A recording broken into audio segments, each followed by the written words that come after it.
आप सब लोग बड़े प्रेम और उत्साह के साथ संतों की वाणी सुनने के लिए यहाँ एकत्रित हुए सुन रहे हैं। आप सबको बहुत बहुत साधुवाद है।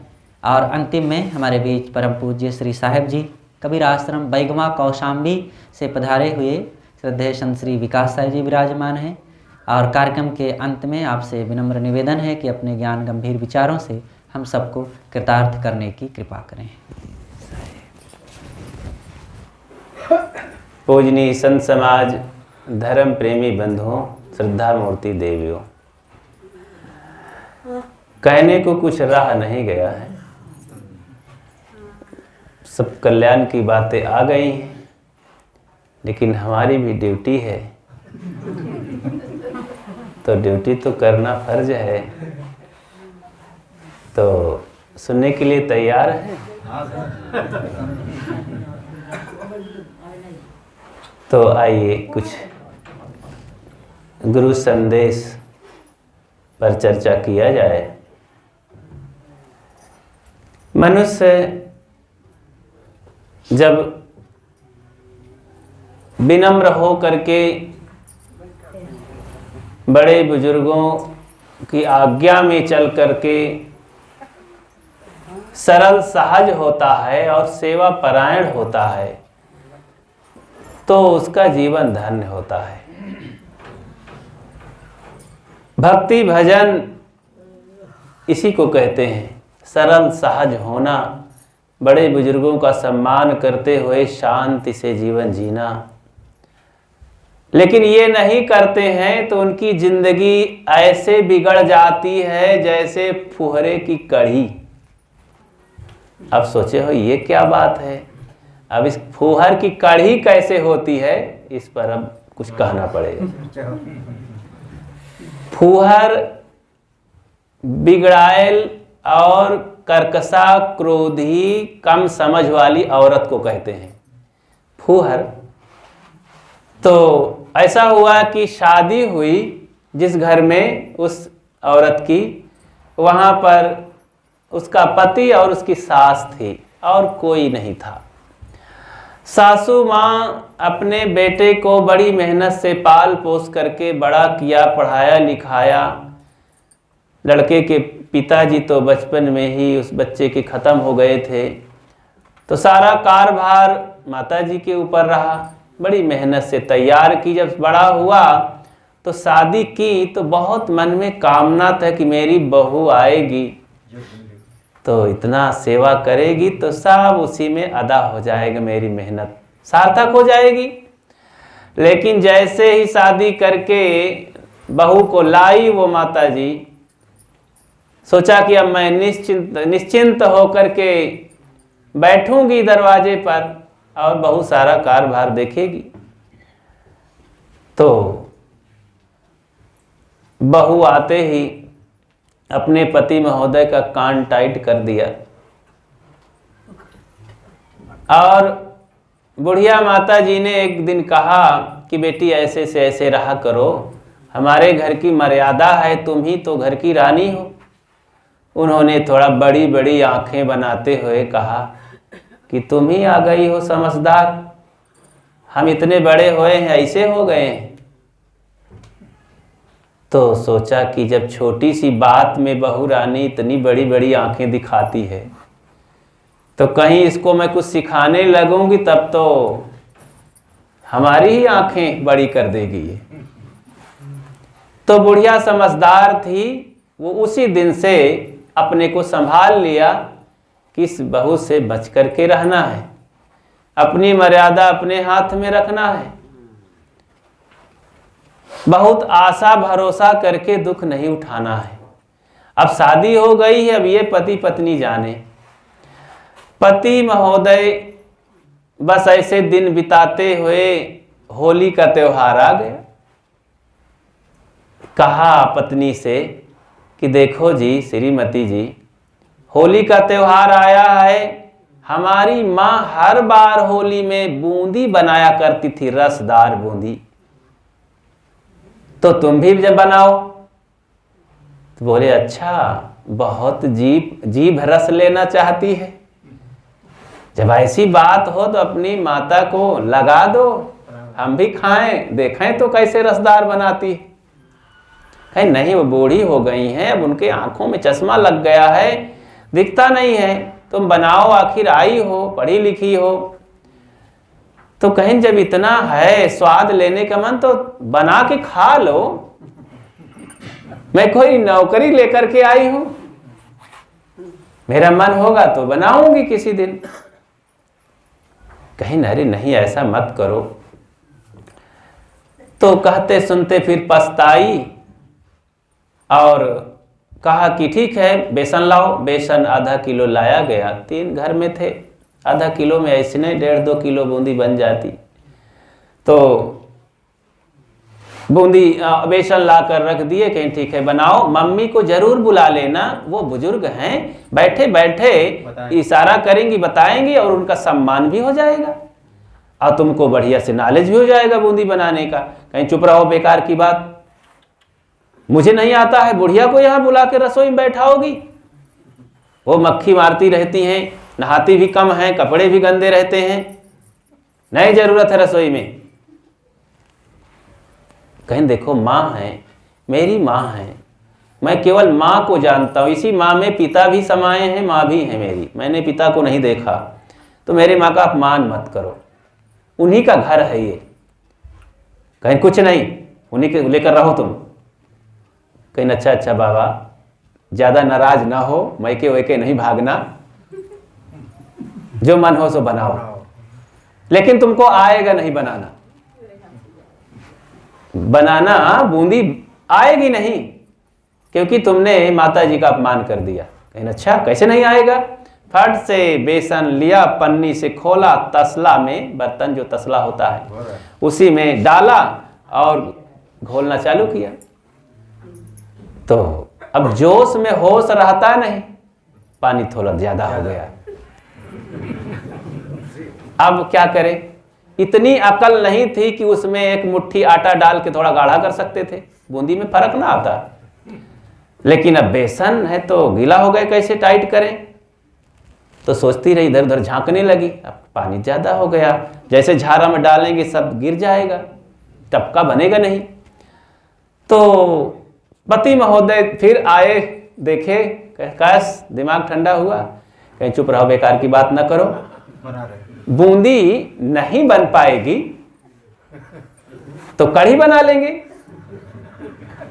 कढ़ी तो बन ही सकती है, आज रहने दो, कढ़ी बहुत मस्त बनती है हमसे। कहीं नहीं, अभी मेरी बात मान लो, कढ़ी भी नहीं बनेगी। कढ़ी बनाने के लिए भी, स्वादिष्ट कढ़ी के लिए हमको बुजुर्गों का ज्ञान चाहिए, सीख चाहिए, बिना गुरु के ज्ञान नहीं होता छोटा से छोटा भी। तो इधर उधर झड़प दी और आंखें दिखाई, कहीं कैसे नहीं बनेगा। जोश में फिर बाल्टी को कलाई से धक्का दिया तो उसी में ढरक गई। तो इतना एक आधा किलो बेसन में इतना पानी गिर गया कि जैसे दुधारू गाय को चुहका दिया जाता है नमक घोर के। तो पति महोदय हंस पड़े, पता चला अब क्या करोगी, कितना गैस जलाओगी तो ये गाढ़ी होगी। कहीं चलो आधा किलो बेसन कोई बहुत करोड़ रुपया का नहीं मिल गया, 10-20 रुपया चीज है, फेंक देंगे। कहीं चुपचाप रखो, थोड़ा रिलैक्स ले लो, फेंकना भी नहीं आएगा तुम्हें, क्या फेंकने में लगता है। उठाई तसला चली, अब सड़क पर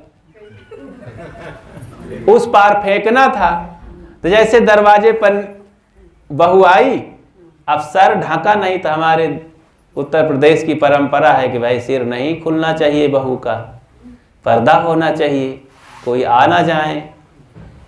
तो झट से दरवाजे पर ख्याल आया कि यार सिर तो ढका नहीं, अब इधर आ जा रहे हैं आदमी, चलो यहीं से फेंक देते हैं, क्या फर्क पड़ता है। तो पोजीशन बनाई, उधर से दरोगा जी अपने राजदूत पर बैठे, टोपी ओपी लगाए, दो बैठे आ रहे थे रिवाल्वर टांगे। और ये पूरा एक्शन पर आकर के फेंकी तो उन्हीं के ऊपर सारा कढ़ी का घोल गिरा। अब वो अपनी गाड़ी लड़खड़ा करके गिरे भर भर आकर, टोपी उधर गई। अब किसी तरह उठे, चोट वोट लग गई। अब पुलिस के मुख में तो गाली ही होती है। और ये भागकर महारानी भीतर चली गई, 3-4 कमरे के भीतर।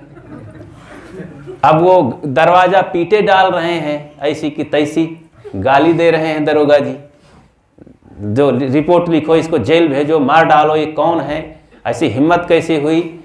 अब वो दरोगा जी भी सोचे कि ये पीला पीला कौनो लागत है, 6 महीना के लड़का के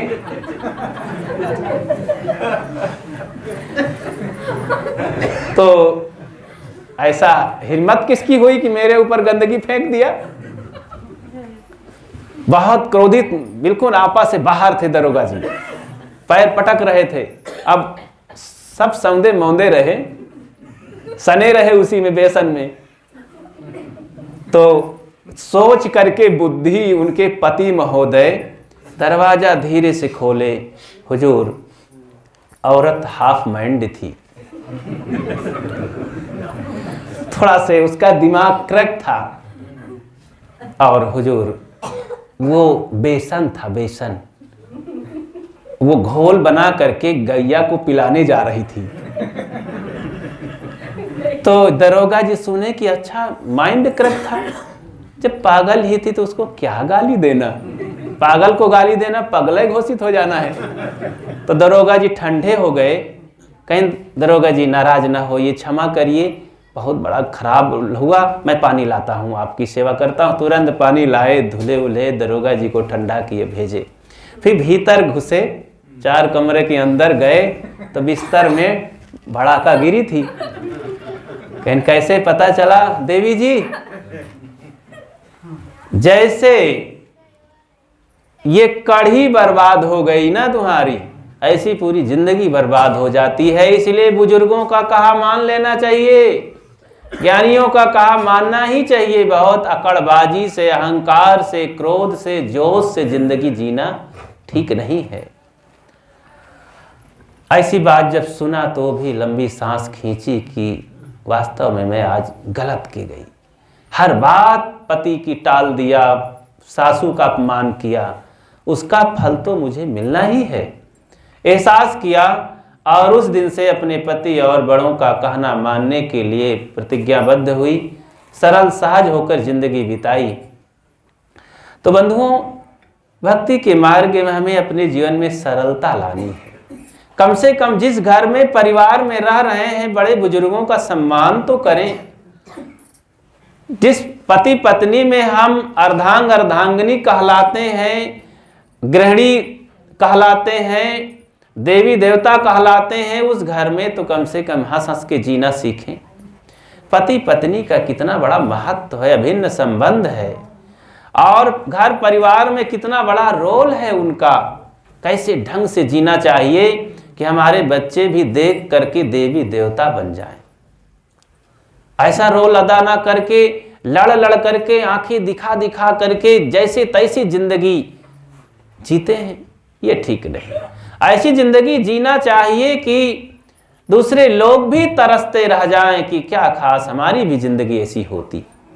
एक परिवार था,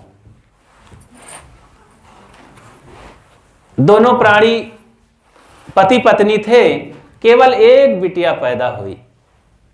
पढ़ाए लिखाए बड़ा किए, जब 25 साल की हो गई, 3 ही घर में थे। गांव के लोग उस घर के पुरुष को बुद्धू कहा करते थे, क्योंकि बड़ा सीधा साधा, अपने काम से काम, बस अपने गुरु का ध्यान करता था, भक्त था, और कभी सत्संग में जाता, गांव के प्रपंच में इधर उधर वार्तालाप में, उलझन में ना रहता।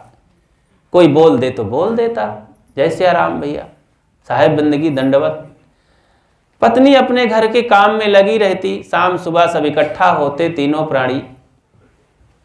एक दिन की बात, जब लड़की 25 साल की हो गई, तो एक शाम को खाए पिए बैठे एक जगह, तो ख्याल आया, लड़की की शरीर को, जवानी को देखा पिता, तो कहीं मेरी बिटिया तो हो गई है, योग्यता वाली हो गई है और स्वयंवर लायक हो गई है, तो सामर्थ हो गई है, तो इसकी शादी करना चाहिए। इसके लिए वर कैसा होना चाहिए, इसी से पूछ लेते हैं, क्योंकि सयानी लड़की से पूछना ठीक है। और कल की ये ना कहे कि पापा जी अपने मन से कर दिए हो, मुझसे पूछे नहीं हो, लड़का बहुत बेकार मिल गया। तो हम तो खोजे ही, लेकिन बिटिया से जरूर पूछ लें एक बार। तो पूछ लिया, कहीं बेटी मैं एक बात पूछना चाहता हूँ, तुम्हारी मम्मी भी है, तुम भी हो, मुझे बताओ, क्योंकि मेरा ये धर्म है, मैं ही खोजूंगा, तुम्हारे लिए वर खोजना चाहता हूँ, कैसा वर खोज दूं। बिटिया थोड़ा सुशील थी, अपने सिर को नीचा कर लिया। अच्छी बच्चियां अपने माता पिता के सामने सर नहीं उठाया करती हैं, मर्यादा करती हैं, संकोच करती हैं और अपने माता पिता के आज्ञा में चलती हैं। जो करते हैं सब ठीक है, बहुत अपना दिमाग नहीं लगाती हैं। तो अपना जो कर्तव्य है वो लड़की निभाती रही और माता पिता से लाड प्यार पाके बहुत बढ़िया संस्कार सीखी थी। सर नीचा किया, फिर पिता ने कहा बोलो बेटी, संकोच मत करो। कहीं पिताजी जब आप ऐसा कहते हैं तो ठीक है, मैं कहती हूँ कि आप जब मेरे लिए वर खोजना चाहते हैं तो मेरे लिए आप जैसा वर चाहिए। पिताजी पूछे थे कि तुम्हारे लिए बेटी मैं धनवान खोज दूं कि बुद्धिमान खोज दूं, कि पहलवान खोज दूं कि रूपवान खोज दूं, कैसा पति चाहिए, कोनो पद वाला चाहिए कि विद्या वाला चाहिए कि पहलवान चाहिए कि रूप से सुंदर हो, चमकता हो, हट्टा कट्टा हो, कैसा पति चाहिए, कि कोनो डॉक्टर मास्टर कलेक्टर हो, कुछ तो बताओ। अपनी अपनी मर्जी होती है भाई, चाहत होती है कि मुझे तो ऐसा पति मिलता तो मैं सुखी रहती। तो बहू बिटिया ने यही बताया कि पिताजी मेरे लिए ना पहलवान चाहिए, ना धनवान चाहिए, ना रूपवान चाहिए, ना विद्वान चाहिए, मुझे आप जैसा पति चाहिए।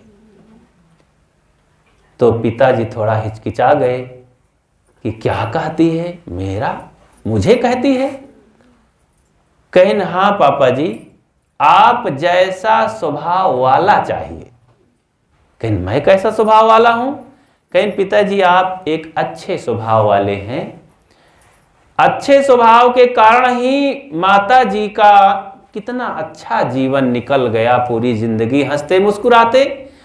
मैं 25 साल की हुई, अपने जीवन में मैंने देखा कि आप दोनों पति पत्नी में अर्थात मेरे माता पिता में कभी अनबन नहीं हुई, कभी खींचातानी नहीं हुई, कभी बहस नहीं हुई। हर समय मम्मी मुस्कुराते हुए आपको एक लोटा पानी दी हैं, भोजन दी हैं, सम्मान दी हैं और आप ड्यूटी करके सदैव पत्नी आप मम्मी का सदैव सम्मान करते रहे हैं।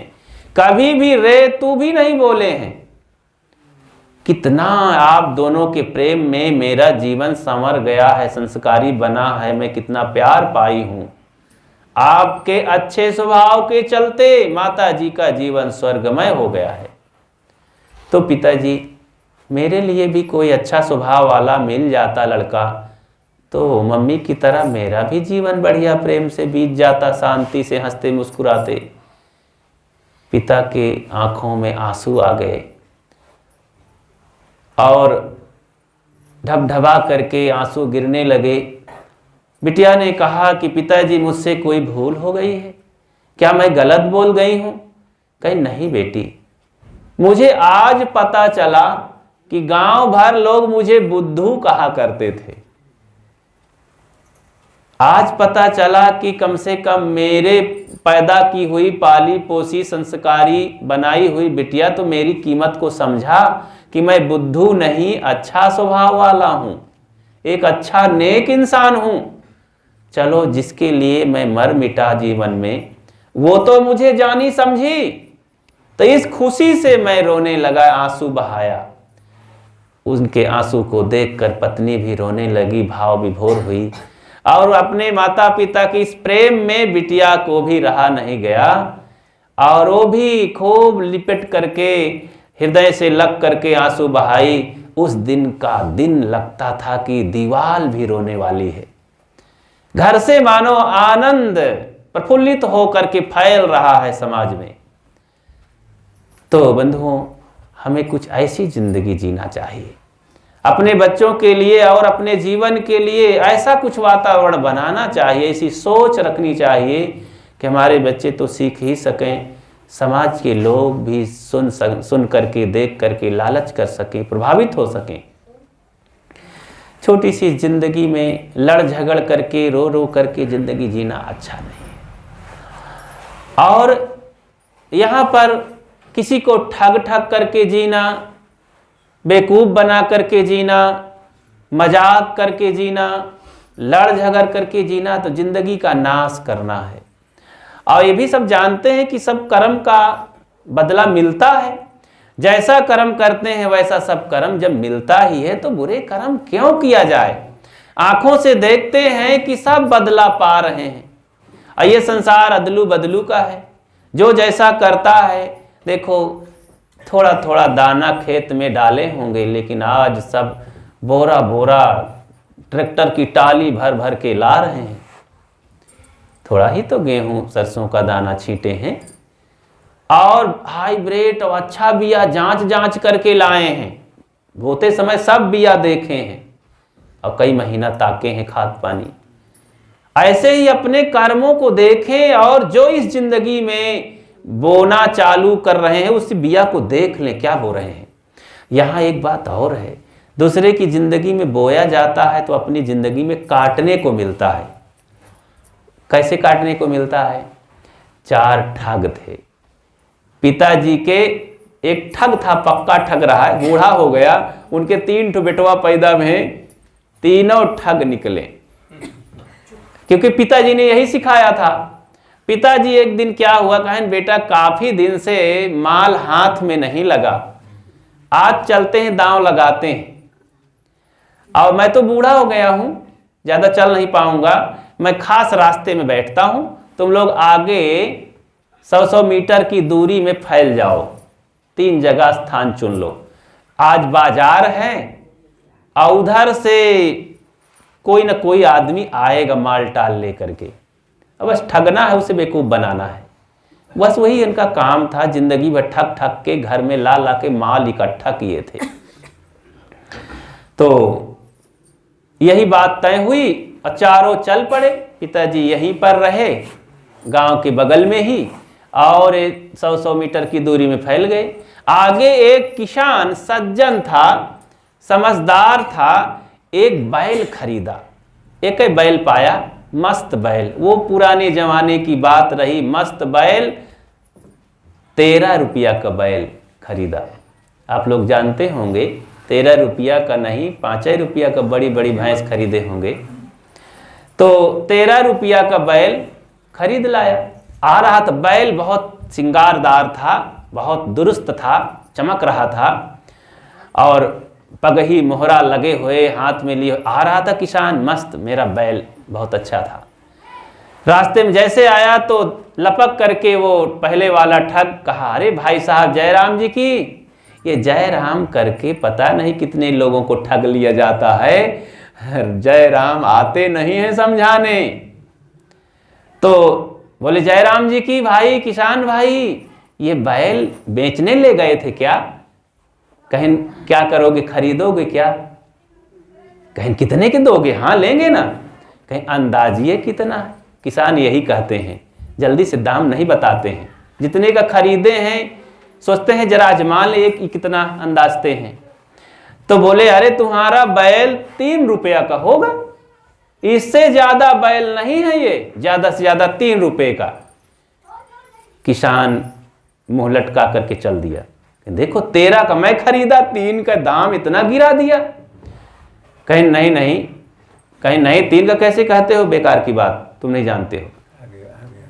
आगे बढ़ा तो पीछे ठग लग गया, कहीं यार दे दो, इससे ज्यादा कोई नहीं देगा। तो आगे वाला फिर जो बीच में था ठग, कहें कैसे किसान भाई ये बैल बेचेंगे क्या? कहें यार मैं दाम लगा दिया हूं, पता नहीं कितने का देंगे, तो आप बताओ कितने। कहें कितने का होगा ये बैल? कहें 3 रुपए का बैल होगा आपका, क्योंकि सलाह पहले से थी। तो सोचा अरे 3 का ये भी बताया, 3 का ये भी बताया, लगता है मैं ही ठग गया हूं क्या? सही है कह रहे हैं। किसी बात गलत बात को बार बार दोहराने से लोग मान लेते हैं, तो उसके मन में थोड़ा सा डर आ गया कि लगता है मैं ठग गया। कहीं नहीं नहीं नहीं देंगे हम। अंतिम में फिर तीसरा बेटा मिला। कहीं यार बैल खरीदना था, आप ला रहे हैं, कितने के देंगे बैल? बैल तुम्हारा बढ़िया बैल है, तो कहीं बताओ कितने का दाम होगा? कहें बैल तुम्हारा 3 रुपए का होगा, लाइए दीजिए, 3 रुपए से ज़्यादा का नहीं है। अब 3 लोग 3 रुपया बताए, तो तीनों कहने लगे अच्छा हमारी बात नहीं मानो, किसी सयान की बात मानोगे, बूढ़े की। तो किसान ने कह दिया कि अच्छा ठीक है, कोई सयान समझदार होगा तो मान लेंगे भाई। बस ले गए। कहीं ये एक तो बूढ़े बाबा हैं, पीछे जो पिताजी बैठे रहे तीनों ठग के, तो वो भी इंतजार कर रहे थे कि पटा करके लाएंगे उनके पास। कहीं कहो बच्चा कहाँ जा रहे हो? कहीं अरे दादाजी ये किसान भाई अपने बैल को बेचना चाहते हैं, आप बताओ सयान हो करके सही सही दाम बताओ। तो बहुत विचार करके गंभीर हो करके जो बूढ़ा रहा, कहीं बच्चा ये 3 रुपए का बैल है, हम जिंदगी भर खरीद डावा, जौन जुबान कह दी थी वो सही उतरत ही गलत नहीं। तो किसान जब चौथे नंबर पर सयान भी कह दिया तो बैल छोड़ दिया, 3 रुपया पाया। अब 13 रुपया खर्च किया था, 3 रुपया पाया, 10 रुपया के घाटे से। घर गया, नींद नहीं पड़ी उसे, चिंता हो गई। सुबह उठा तो एक आदमी बताया कि क्यों तुमने जो बैल खरीदा था 13 में कितने का बेचा? कहें अरे क्या कहें? कहें अरे वो ठग थे, चारों ठग, वो ठग लिया तुमको। कहें ऐसी बात है। पूरा पता लगा करके किसान और जिद किया कि मैं अब बदला लूंगा, मैं इनको अब ठग के घर में भी ठगाई में करूंगा, अब बिना इनको सबक सिखाए मानूंगा नहीं। एक औरत का भेष बनाया किसान, बढ़िया साड़ी पहना, हाथ में चूड़ी उड़ी पहना, लंबा घूंघट किया और जाकर ठग के पिछवाड़े रोने लगा, सिर में हाथ लगा करके। तो बड़ा बेटा पहुंचा, सोचे कि एक सुंदर स्त्री की रुलाई है, कौन आ गई है रात को, शाम का समय था। गया देखा पिछवाड़े कौन औरत है। कैसे भैया तू कहाँ से आई है, किस गांव में रहती है, कौन है तू? तो घूंघट तो किए थी, चेहरा तो दिख नहीं रहा था। अब औरत तो लगता है खास औरत ही है। प्रभावित हुआ नई साड़ी देख करके, सुंदर साड़ी देख करके प्रभावित हुआ, कोई सुंदरी औरत है। और शादी तो तीनों लड़कों की नहीं हुई थी और महतारी भी मर चुकी थी, चारे चार रहें ठग, बनावट खात रहें। तो सोचे कि आहा ये तो औरत बनाने लायक है। कहीं न क्या बताएं, गए अपने भाई लोगों से बताएं और सब लोग आ गए। जैसे जैसे देखे सोचे कि बस ये मेरे लायक है, बस ये मेरे लायक है। पता नहीं कहां से वो बता दिया कि मेरे पति ने मारकर भगा दिया है, भैया मैं कहां जाऊं। तो सोचा कि अब इसको यही रख लिया जाए। पिताजी आए डंडा से ठेकते ठेकते, तो कहें बच्चों तुम लोग इसको औरत अपनी अपनी ना बनाओ, इसको मैं बनाता हूं औरत, तुम लोगों की मां कहलाएगी। तो अब बेचारे हाथ मल के तीनों रह गए कि जब पिताजी के बन जाएंगे तो हम लोग मम्मी कहेंगे। चलो भाई, अब पिताजी तय हो गई, अब अंदर ले गए। अब तीनों बच्चे सहयोग किए कि अब हमारी मम्मी ही हो गई हैं। भीतर ले गए बेडरूम में, कहीं यहीं पर बैठो, घूंघट काढ़ के वो लंबा घूंघट करके बैठ गई। अब खाए पिए, फिर उसी को भी दिए, वो भी खूब खाया किसान, बना हुए बहू जो बनी थी। और खा पी करके तंदुरुस्त हुआ भीतर। और काफ़ी रात जब 10-11 बज गए तो बूढ़े बाबा सोचे कि अब नई औरत है, चले पास में। गए बेड के पास, जैसे ही पैर रखे और हाथ लगाए तो फिर बाहर सब बेटा लोग थे, पिताजी के साथ कैसे जाते, अकेले सब थे। तो फिर किसान राम अपन साड़ी वाड़ी फेंक करके और पटक के चढ़ बैठे। और जब चढ़ बैठे और हाथ पैर बांध दिए उसी साड़ी से, और एक मोंगरी ढूंढ लाए और किए पिटाई। कहन बाबा मैं हूं किसान, वही बैल वाला, और 13 का बैल 3 का, अब कहा करके 4 मोंगरी जमावे हैं। फिर कहें 13 का बैल 3 का, अब फिर 4 मोंगरी जमावे। तो गोड़ से लेके सिर तक बहुत बढ़िया से गुलगुल किए उनको। अब वो चिल्लाए, उनके मुख में कपड़ा ठेसे, बोलना नहीं मैं बैल वाला हूं। और कहें अब बता कहाँ कहाँ धन गाड़े है। तो बतावे कि भैया ये है, भैया वो है, सब खोद खाद करके जमीन से सोना चांदी जो था किसान बांधा गठरी, उसका हाथ पैर किसान बांधा ठग का, और खूब कूट काट करके सकरी लगा करके चला गया। अब जब सुबह दरवाजा खुला, बेटे लोग परेशान, देखे कि पिताजी की ये हालत, कपड़ा निकाले मुख से और बांधे, इधर उधर बंधन तोड़े।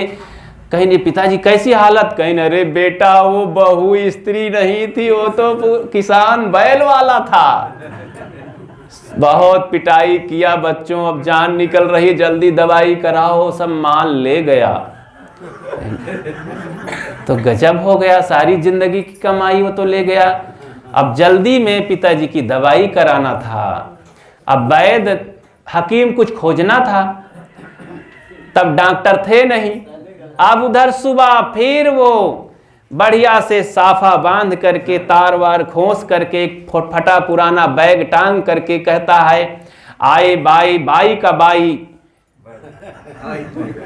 पुरान गठिया रोग हो, कमर का दर्द हो, आंखों का सिर का दर्द हो, घुटनों का दर्द हो, जोड़ों का दर्द हो, ऐसी जड़ी बूटी की आप कूदने लग जाओ, बूढ़े से जवान बन जाओ, ऐसी मेरे पास दवाई है।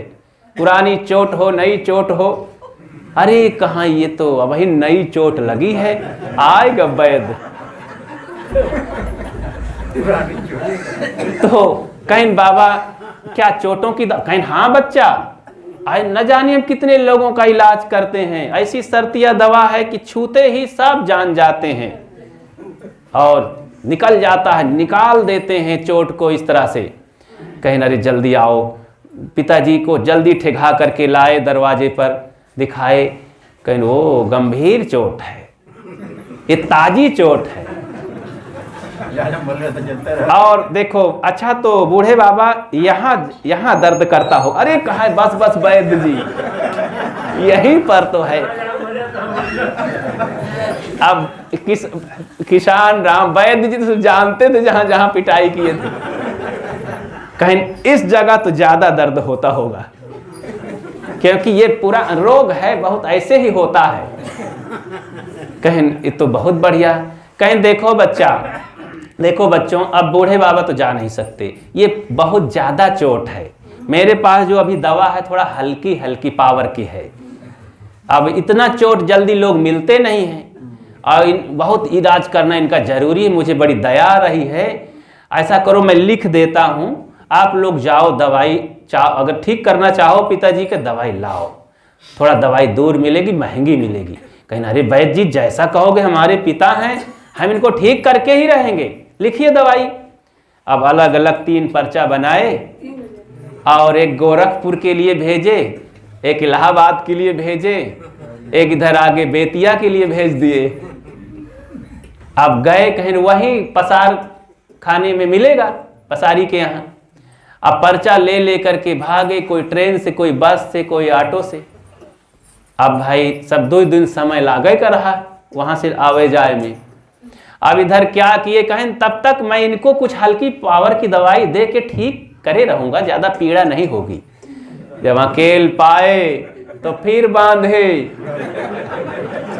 और उठाए डंडा और पीटने लगे। कहीं मैं वैद नहीं हूं, बैल वाला हूं। तब थक गए, हरे बपैया हाथ जोड़ते हैं, छोड़ दो, अब ठगाही नहीं करेंगे। जिंदगी भर ऐसा समझाने वाला कोई नहीं मिला हमको। तो कहीं नहीं नहीं, तेरा कबैल तीन का, तेरा कबैल तीन का कस के पिटाई किए। और फिर कहा बताओ जो बचा कुचा धन हो। खूब बचा कुचा जो धन था सब समेट करके फिर गठरी बांध के ले गए घर। और फिर इधर दूसरे दिन सब आए, बेटा देखे कि फिर बांधे छोड़े कस के खुनिया खून पिटाई हुई। कहीं पिताजी कैसी हालत हुई ये, वैद्य जी चले गए, कहाँ गए? कहीं अरे बेटा वो वैद्य नहीं, वही बैल वाला था। तब तीनों हाथ मल के बेचारे बाप के साथ आके किसी तरह हल्दी वल्दी तेल वल छोपे मालिश किए। कहीं पिताजी हमारे कर्मों का ही फल है, अब हम क्या करें, सब दिन ठगे खाए हैं, दूसरों को दुख दिए हैं, तो इकट्ठा ये दुख मिला है। अब हम लोग कभी ये गलत मार्ग पर नहीं जाएंगे, नहीं हमारी भी यही दुर्दशा होगी। पिताजी आप ठगाई किए हैं, हम लोगों को यही सिखाए हैं। तो बंधुओं जैसे को तैसा मिल जाता है कभी कभी, तब बुद्धि ठिकाने हो जाती है। और ये ठगाही का फल, बेईमानी का फल, गलत कर्मों का फल सबको कहीं न कहीं से भोगना पड़ता है। ऐसा जान करके सदैव हमें अच्छे कर्म करते हुए जीवन का कल्याण करने के लिए तत्पर रहना चाहिए और भक्ति भजन में कोई कमी नहीं करना चाहिए। कष्ट झेल करके छोटे मोटे शारीरिक पीड़ा और कहीं कोई निंदा बुराई सह करके भी हमें ये जीवन को सफल बना लेना है। तो ऐसा जीवन जी करके हमें संत गुरुजनों की बातों को जीवन में धारण करके अपना कल्याण करना चाहिए और इसी से पार लगाना चाहिए जीवन को। बच्चों को भी यही मार्ग में सिखाना चाहिए, तभी ये मानव जीवन भी सफल है। अपनी बात को यहीं विराम दूंगा। बोलिए सद्गुरु देव की, संत समाज की, भक्त समाज की जय।